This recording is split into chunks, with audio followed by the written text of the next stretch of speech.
Lori Vallow-Daybell looks in every picture that I've ever seen of her like she stepped off the set of a soap opera. She's petite, she's blonde, she's really naturally good looking, but she's always perfectly preened. And you might even describe her as excessively self-absorbed, maybe narcissistic about the way that she looks. So who is Lori Vallow? We know that she was born on June 26th of 1973 in San Bernardino, California. She was married 5 times. She is still married to the 5th husband. She first got married in 1992, so she was only 19 years old. She married her high school sweetheart, Nelson Yanes. They didn't stay married long, though, and shortly they were divorced. So then, marriage number 2. In 1995, she got married and had a son with her second husband, Colby Ryan. Now, after the birth of the son, this marriage, too, was short-lived, and they divorced just 1 year later in 1996. Within 5 years, marriage number 3. Yes, Lori was married again. This time, she married Joseph Ryan, and she actually stayed married to the 3rd husband for about 3 years before divorcing. Now, this is where it starts to get interesting. In 2018, actually, Ryan died of an apparent heart attack. The investigators did investigate his cause of death, and here's the reason why. Because there was an audio recording that was found of Lori saying, "I went through a lot of years of this kind of hard stuff, and I was going to murder him. I was going to kill him, like the scripture says, to stop the pain and to stop him from coming after me and stop him from coming after my children." But again, after investigating his cause of death, they say that he died of a heart attack. So then comes marriage number 4. In 2005, Lori married Charles Vallow, and they adopted JJ. Charles also had 2 of his own children that he brought in from a previous marriage. They married in 2005, so this was the longest of her marriages. In 2019, Charles filed for divorce from Lori. The reason is, he cited in his pleadings, because of her religious beliefs and alleged threats against his life if he got in the way of what she believed to be her mission. Now, marriage number 5. Marriage number 5 was to Chad Daybell. You may have heard of him. He was married to her. And marriage number 5 happened in an interesting way. We know that Lori was dating Chad while he was married to his wife, Tammy, and was dating Chad at the time her 4th husband was shot and killed. The 4th husband comes over to her home in Arizona to pick up JJ to take him to school. And her brother was in the home, and her brother, Alex Cox, shot Charles to death. He says in self-defense. He was never charged with any crime. And then, after all of that happens, she marries Chad Daybell on November 5th of 2019. So this was 2 weeks after Chad's wife, Tammy Daybell, actually dies, and 3 weeks before a missing persons case was opened for 2 of her children, JJ and Tylee. Perhaps given Lori's long history of narcissistic behaviors as demonstrated in 5 marriages, it's no surprise that she would murder her own 2 children. Pride. Among the 7 lethal deadly sins, the one that dominantly portrays the egotist is pride. Pride's portrayed by an over-the-top faith in one's own capabilities, achievements, and significance. It includes an expanded identity worth and a dismissal for the sentiments and necessities of others. This is the why behind Lori's crimes, her motive. I'm Ashley Willcott. I am a TV anchor. I've been a judge, a trial lawyer, and I would tell you that almost every single case that I have come in contact with over the years intersect with one of the deadly sins: pride, greed, wrath, envy, lust, gluttony, and sloth. The opposite of 7 heavenly virtues, temptations by humans that, when taken too far, turn deadly. This week, we're going to break down the case of Lori Vallow and how the deadly sin of pride cost the world's goodness twice. A little later on, I'll be joined by one of my favorites, Kelly Hyman. She was a childhood actress, so she has a lot of experience with some of the narcissistic behaviors that we see in Lori. And we're going to break it down and go deep on the how and why of one of the most watched true crime stories in American history. Today, people know Lori Vallow-Daybell as the Doomsday Mom. Now, this stemmed from coverage of the disappearance of her 2 children, JJ and Tylee, and their murders. She's been called a monster, a cult mom. Coverage of this was the Doomsday murder trial. Vallow-Daybell is her last name. She was accused along with her husband, Chad Daybell. And Lori Vallow-Daybell was sentenced to life without parole, 2 consecutive sentences, one after the next, because there were 2 murders of 2 young children. This happened after the Idaho jury found her guilty in May of 2023 for the murder of Tylee Ryan, who was only 16, JJ Vallow, her 7-year-old adopted son, and conspiracy to commit murder of Tammy Daybell. That was the husband's wife. She pleaded not guilty to these charges. Now, the married couple also faced charges related to the mysterious deaths of their former spouses, and they both pled not guilty to those charges as well. Here's how it all played out. On October 19th of 2019, Chad Daybell's wife at the time died of what was initially deemed natural causes. Chad told authorities that she went to bed with a cough, fell out of the bed, and just didn't wake up. And there was no autopsy, no reason to believe or think that that wasn't what happened. However, within weeks of Tammy dying, Chad and Lori went to Hawaii. They eloped to get married. There are so many pictures of them at their wedding. Why? Because they hired a photographer. Lori had a beautiful white simple dress. He was dressed for a wedding. They had the beautiful Hawaiian lace around their neck. And they are beaming, Chad and Lori, glowing tan. They'd been sitting by the pool, so they had a nice Hawaiian tan. They're happy, they're smiling, they're carefree. So while they are in Hawaii, a few weeks after Chad's wife died, JJ's grandparents, Kay and Larry Willcott, they called for a welfare check. Why? Because they could not locate or reach JJ 7 and Tylee 16. And they realized those children had not been seen since September of 2019. Lori was ordered by a court to show up in court with her children. And she disobeyed that order. She never showed up. So there was an arrest warrant.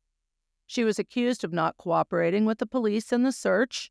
And when the police arrived at their actual home in Idaho on November 27th of 2019, they found that that property had been abruptly vacated. The children weren't there.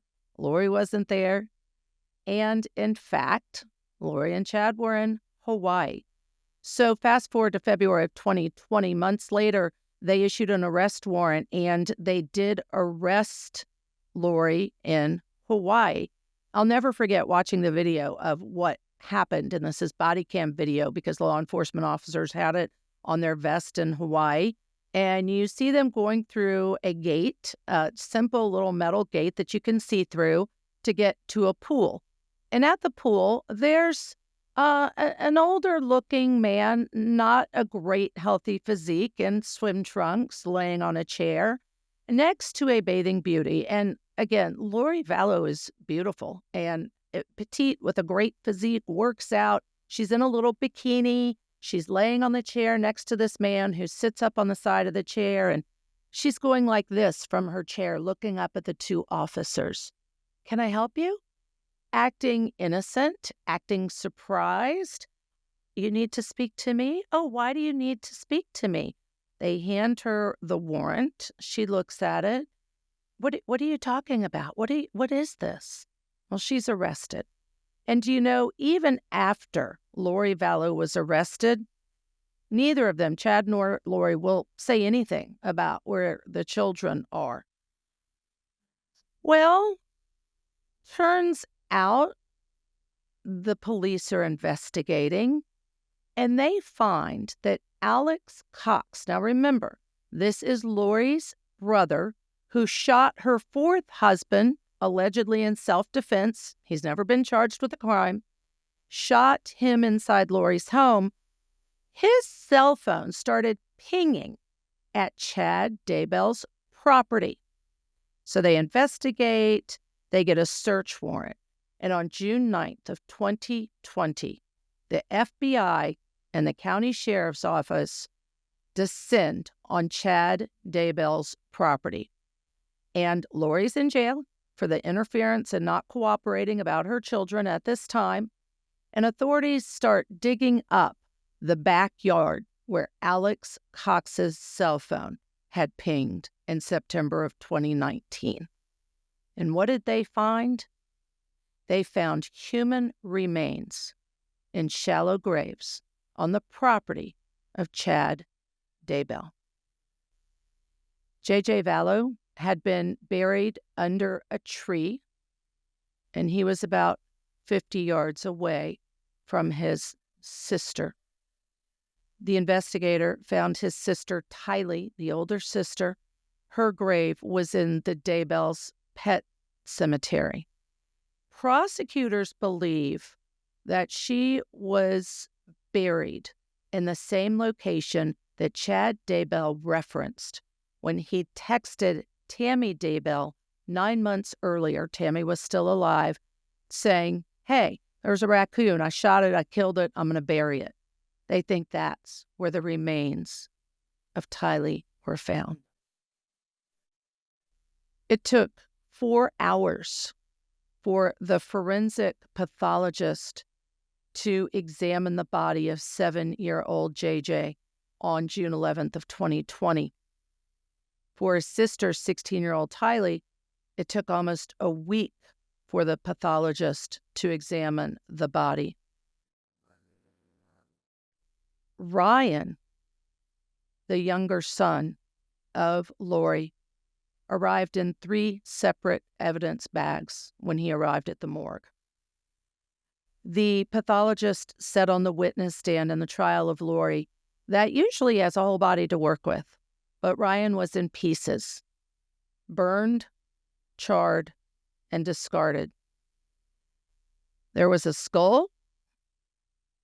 There were some organs, her heart, kidney, and lungs, and some bone. But that was it. JJ arrived in a body bag. His wrists and ankles were duct taped. His mouth was covered with duct tape from ear to ear. And this little 7-year-old boy had a bag around his head sealed with duct tape. The forensic pathologist said that the boy and his cause of death was asphyxiation with that plastic bag and duct tape over his mouth. Meanwhile, because Tylee's body had been cut up and he had different organs, bones, and matter to examine, her cause of death was determined, therefore, to be by unspecified means. As Lori's trial started, the twisted nature of her spiritual beliefs unraveled because some of the people closest to her, who she claimed were her closest friends, testified against her at her murder trial. Latter-day Saints, known as LDS, according to some, her religious beliefs became increasingly extreme. Her cousin, Megan, described a cult-like offshoot of LDS that Lori believed she was part of a special group chosen to prepare for the end of the world. These are the beliefs that eventually led her to Chad, who was a self-published author and self-proclaimed prophet, who said he would receive direct messages from God. Prosecutors alleged that Lori used her religious beliefs and teachings to manipulate those around her, and she and Chad both preached that there were light beings and dark beings. People were light before they came to this planet, and those who made contracts with their Savior were light. Those, though, who signed contracts with Satan were dark beings. And Lori believed that many people in her life who were once light turned dark. She said this included Charles Vallow, her second husband, Joseph Ryan, her brother Adam Cox, who you would think was involved in all of this and helping, she said became a dark being, her father, and then she said two others who became dark beings, you got it, Tylee and JJ. Lori and Chad believed they were zombies, and that whoever questioned their beliefs, specifically Lori believed, whoever questioned her beliefs became dark or a zombie. And in fact, she specifically referred to Tylee, her daughter, as a zombie. The trial included testimony that her children, Tylee Ryan and JJ Vallow, Tylee the daughter, JJ the son, had been burned, mutilated, and dismembered, and then buried like animals. Lori Vallow did not testify at her trial. Remember, a jury convicted her of murder of JJ, murder of Tylee, and conspiracy to commit murder of Tammy, who is Chad's wife. Lori Vallow-Daybell spoke at her sentencing for 8.5 minutes. She gave an accounting of her own actions and insisted she's not guilty of murder. She said her victims have visited her in spiritual form, her two children, and that they're happy in their afterlife. Here's a quote from Lori at that time. Jesus knows me, and Jesus understands me. Jesus Christ knows that no one was murdered in this case. She told the judge, that she underwent a personal transformation in 2002 when she had a near-death experience giving birth to Tylee. Another quote from Lori. I had access to heaven and the spirit world. Since then, I've had many communications from people now living in heaven, including my children. I know for a fact that my children are happy and busy in the spirit world. She added that her friend Tammy Daybell is also very happy and extremely busy. Lori said, Tylee has visited me. She is happy and free now, adding that her son, JJ, also visited her as an adult spirit who is very tall and is thriving in the afterlife. No one should wonder why this woman was convicted of murdering her own two children, her daughter Tylee and her son JJ.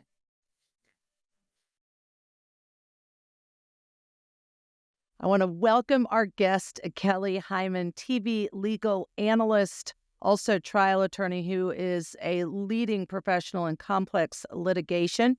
You have a true crime podcast that I invite everyone to take a listen to, Once Upon a Crime in Hollywood. And you've been described by Forbes as a modern-day Erin Brockovich, and I adore Kelly Hyman, so I'm so grateful you're on with us. I want to jump right into Lori Vallow-Daybell because she is a despicable mother, and I use that word loosely because I don't think of her as a mother, because we know she's been convicted for the murders of her two children, JJ and Tylee. Tylee, the older sister, and JJ, the younger brother. And I really think she hides behind her religion. I don't believe her when she spoke at sentencing and talks about, oh, I saw their spirits and they weren't murdered and there's light and there's dark. And no, I don't believe it. I think the reason that she murdered these two and guilty of conspiring to murder her fifth current husband's wife at the time, Tammy, because of her arrogance and her pride. She is focused on herself. She's always done everything she's wanted. Husband number 5, I think that's evidence that she does what she wants. She wanted a carefree life with Chad, and she was willing to kill her own kids to have that. Her ego, her pride, more important to her than even protecting and loving her own children. But Kelly, I want to turn it over to you now. And just give me first your initial thoughts of this case. We know the whole world knows about Lori Vallow-Daybell and Chad Daybell, and I want to focus on Lori. What do you think about her? Sex, money, and power are statements in which the prosecution made in their opening statement when they laid out the case to the jury, which was very, very powerful. Now, she has been convicted. She has asserted that she is innocent, and she's going to appeal it as well. But the fact that the jury found her guilty of killing her own children, that is the most despicable thing that you could think of. As a parent, you're supposed to nurture a child. You're supposed to love a child. You're supposed to take care of the child and make sure the child is safe. And the fact that any parent could do this is upsetting on many, many levels. But there's also, we have to remember, issues with allegedly mental health, that recently she's going through a mental health evaluation, and that could have significant impact going forward. And let's talk about that mental health evaluation, because that's a very good point. She had previously, before the convictions for these 3 individuals, the victims, she had gone through competency evaluations. It was delayed until she was deemed competent. You and I both know competent simply means they can assist in their defense, that they're able, competent to be represented in the trial and understand the nature of the charges against them. We know, excuse me, that she is facing charges in Arizona, and in that case, the court just put off the trial, vacated the trial date, because he determined, yes, it was appropriate for her to have a mental health competency evaluation by 2 individuals. So talk a little bit more about those kinds of evaluations, Kelly. People, when they are prosecuted, they have to understand the charges that they're going to be charged with. And so when they do the mental evaluations to see if someone can understand what they're being charged with and assist in their defense, because our justice, we hope, is fair and that no one is above the law. And so, but no one being above the law, people need to understand what exactly they're being charged with. That's one component of it. And now another component is that potentially in some criminal cases, as you know, Judge, that insanity is the defense. And a lot of times there's experts where they evaluate someone to determine whether that person was insane at the time of the killing or the murder, and use that in a defense in their criminal trial. I love that you pointed out the distinctions between those two, because it can be confusing, right? The other thing I think that we do in general as a society is sometimes say, oh, she's crazy. And I would sometimes say about Lori, oh, she's crazy, but very different saying that in the vernacular versus the insanity and competency. I want to share what people say about Lori and how people who knew her say she changed after she met Chad Daybell, her 5th husband. They say that before 2018, she was a doting mother to Tylee and JJ, that she was a devoted member of LDS, that she seemed like a super mom. She was always well put together, dressed nicely, organized, unflappable. And this particular neighbor said, I wanted to be just like her. And then they described that after she met Chad Daybell, a self-professed doomsday prophet, that they saw massive changes in her demeanor and behavior. Her former father-in-law, Larry Woodcock, who was one of the two who reported these kids were missing, said it was just crazy of Lori's beliefs after she met Chad. And here's his quote, and that is, I just couldn't believe she was falling for it, meaning Chad's theories, and that I thought Lori was great, very loving until she met Chad and fell into the religion that he was espouting in the light, the dark, the zombies, all these things that happen. But Kelly, I must say, I respect that people who knew her say that's what happened. But again, I feel like her behaviors the entire time we've examined her after her kids were reporting missing and the history of her marriages being on the fifth marriage, I still think at the heart of this is a narcissism, a pridefulness that drives her behavior. Pride, that's one of the 7 deadly sins that we talk about. We also have to think about the ramifications of being around him. And you point out about it appears like from what's described as like a Jekyll and Hyde. Like there was the person that she was and then the person that she became, and being around Chad, that affected her and do it. There's some belief that if you hear something, if someone says something enough times, that people actually believe it. And wow, that potentially that she was susceptible to what he said and the messages that he was sending. Also potentially some mental health issues that was there, could have been there before. And this was the fire that, lit the fireplace, so to speak.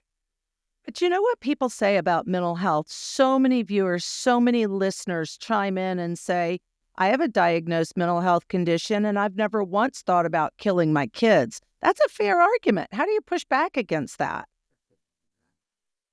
That absolutely. Realizing that you have the mental health is half the battle, and seeking help to do that as well. Now, I don't know if, in fact, that she was aware that there's mental health, or even say that there was mental health, or even got the help that potentially she needed. And as you talked about, there was discussions about how she thought allegedly the kids were zombies, and that all these kind of prophets that she was, saying, and that's normally, as someone would say, well, that's crazy talk. How could you think your own children are zombies, right? How could you think potentially that they are zombies, that they're not real human beings? And definitely mental health plays a role in that. But Especially, yeah. And to your point, I didn't mean to interrupt you, but and I am not trying to downplay the mental health piece of it, but you are right that she's described as this loving mother doing everything she can for her 2 kids. And then she becomes someone that sees them as a zombie, even calls Tylee a zombie, and light and dark, and now they're dark, and decides it's appropriate. And she still at sentencing indicated she doesn't believe they were murdered. She thinks that they're happy in their afterlife, and really that this was the will of Jesus Christ, that they both move on to their afterlife. So there may be mental health, maybe. There are mental health components to all of that, but how do you get to that next place and examining this person, and how 7 deadly sins can all drive people to temptation that takes them to a very dark place, and the dark place in this case being the murder of her own 2 kids. Yeah, that's an interesting point that you bring up, like how the ends justify the means. There's no justification for killing your own children. There's nothing, because nothing's going to bring them back. But we also have to look around the surrounding factors, where she still asserts that she is innocent, that she said that even though the jury came back that she didn't do anything wrong, that she believes that they're, as you said, that they are, happy and everything are okay, and potentially there's different realities to do, to her perception of things and potentially what things really are. Yeah. So let's talk about justice for the other victims, the surviving family members who have been hard advocates, especially Larry and Kay Woodcock, for these two children and finding them and seeking justice. But the issue sometimes with a person like Lori Vallow, and you've described a lot of the things like still not believing that they were murdered and thinking she's innocent, is the lack of remorse and how that plays in. So let's talk about two different things. During sentencing first, the judge noticed and noted the disgust that he saw on the jurors' faces during the trial because the scene was horrific. Law enforcement even said they would be haunted by images of the children's bodies forever, and that the judge said he saw no remorse in Lori Vallow-Daybell. In addition to that, let's talk about some of the pictures that the jury and the court had to see. JJ, the boy, he had bright red bruising underneath his fingernails, bruising on his upper arms, and around all the areas that were bound with tape. And that while these horrible pictures were shown to the jury, Lori Vallow kept her head down.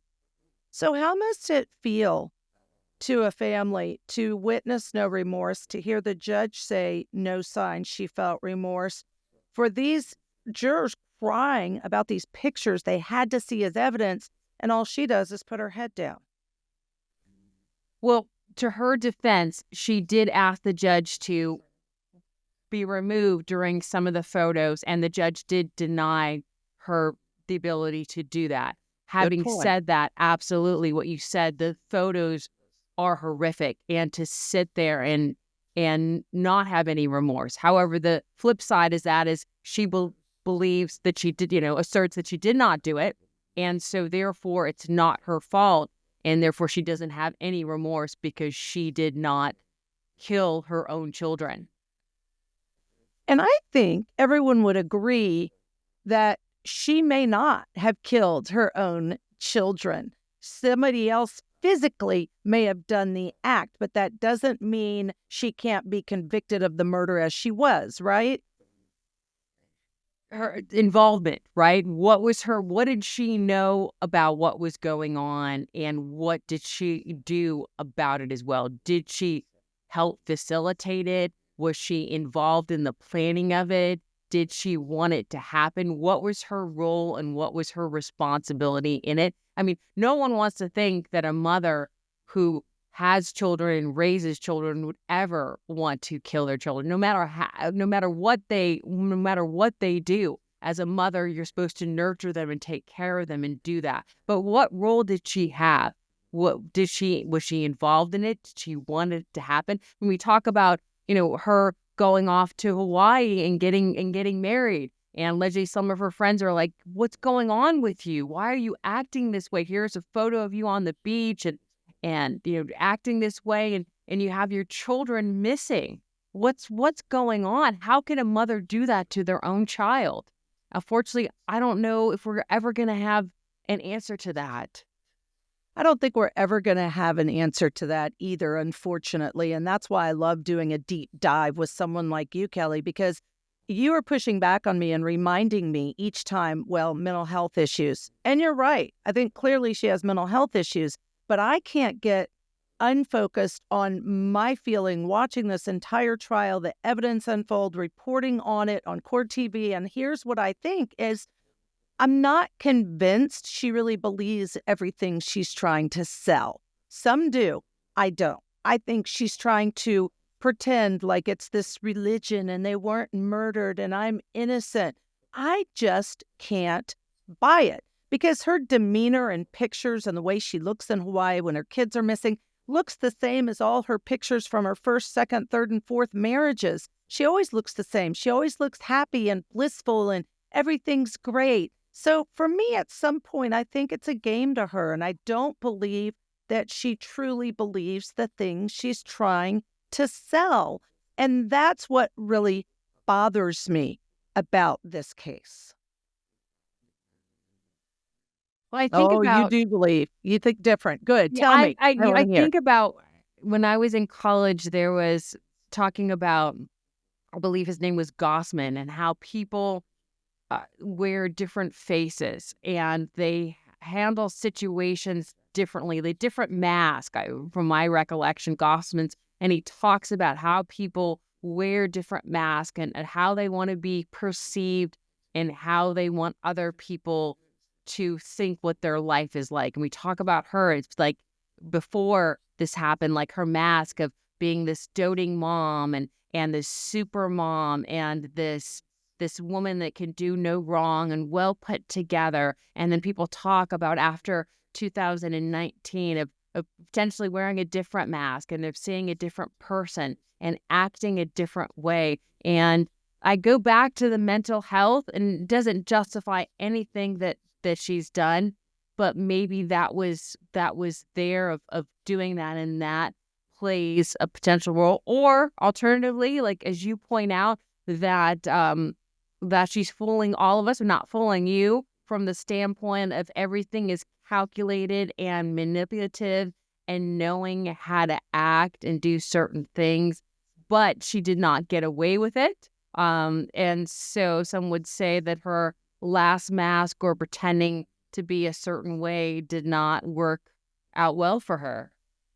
And you're right. That is where I fall. But I also agree that people are split and believe each of these sides. And unfortunately, we're never going to know the reality of that. But I want to talk again, let's talk about the other players in this. So Chad Daybell, and I'm going to be speaking about him later, but absolutely know that he's been convicted as well, right? And also involved Alex Cox. Now, this is her brother, and it was his cell phone that pinged on Chad Daybell's property that caused law enforcement to get a search warrant to then find the two bodies in shallow graves. He died. He's dead. There are a lot of dead people in this case. He's another one that died, allegedly of natural causes. They have not found that it was anything other than natural causes, but it makes me a little suspicious because we have one of the first husbands of Lori Vallow died of natural causes, and then Alex Cox, who had to have known. His cell phone pinged on the property. I think he had to have known what happened, and in fact, he was carrying the boy JJ through the house that they were in, that Lori lived in, when a friend was there and said, oh yeah, he fell asleep.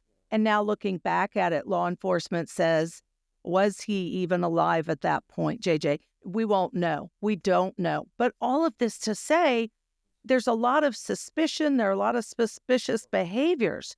But Alex Cox could theoretically have been the one that actually physically killed these children.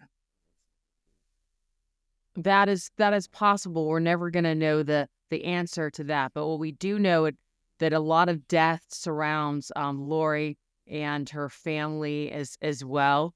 But to your point about the natural causes, we don't know what exactly happened. And also the case where the brother asserts that it was self-defense in regards to Lori's ex-husband as well. And what did she know about that? What kind of role did she play? What kind of role did the brother play? Unfortunately, those are questions you and I will most likely never, ever have the answer to. Yeah, you're right. I want to share a little more of the details that we learned from the trial. And this one specifically is about JJ. The pathologist noted in trial that most of the bruising on JJ did occur before death, and that therefore he believed JJ somehow fought back and that there was likely a struggle. There are also red scratches on the boy's left side of his neck. And one thing they questioned was Was JJ trying to get the bag off his head, the plastic bag that caused his death, asphyxiation, and it had duct tape around it.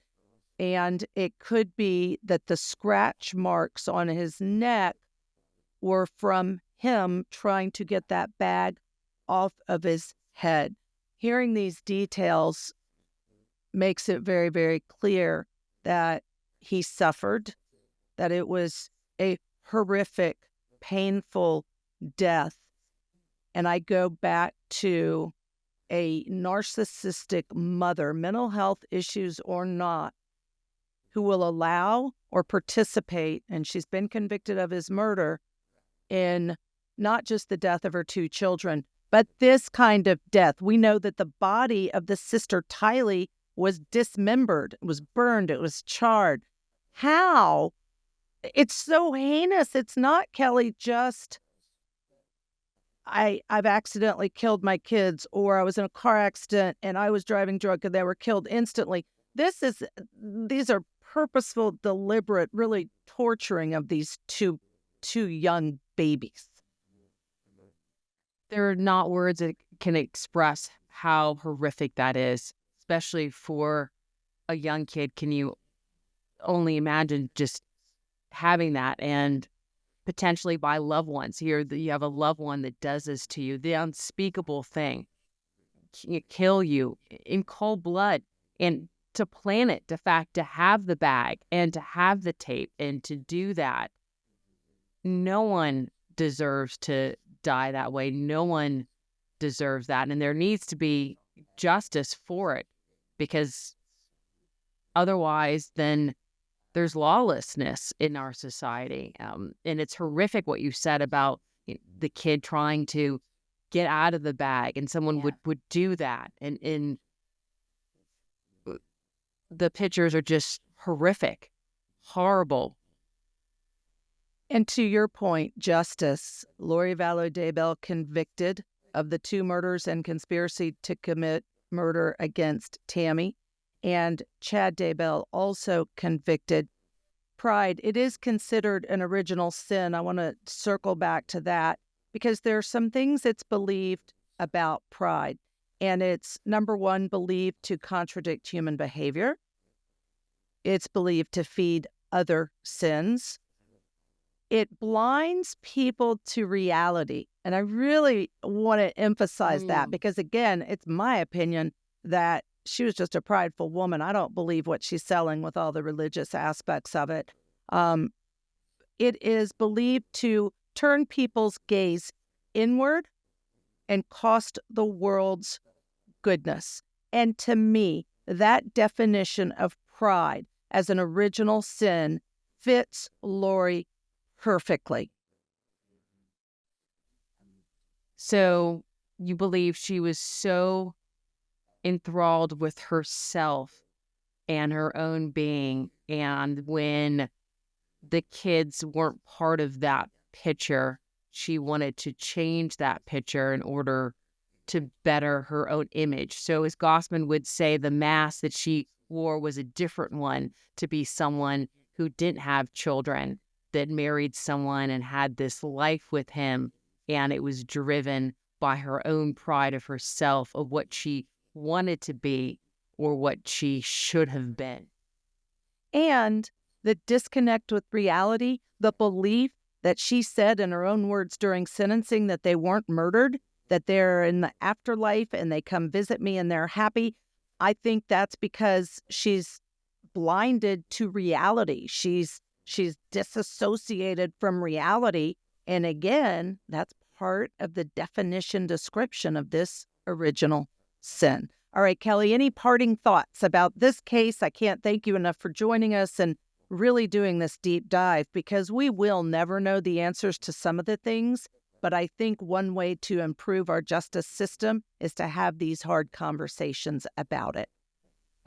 That's very important, to have these discussions about these cases and understand that no one, no matter who you are, is above the law, and ultimately justice will prevail. And hopefully the families that lost their loved ones can get some type of peace, because Nothing can bring the family members back, but hopefully this will serve as some type of justice and comfort for them.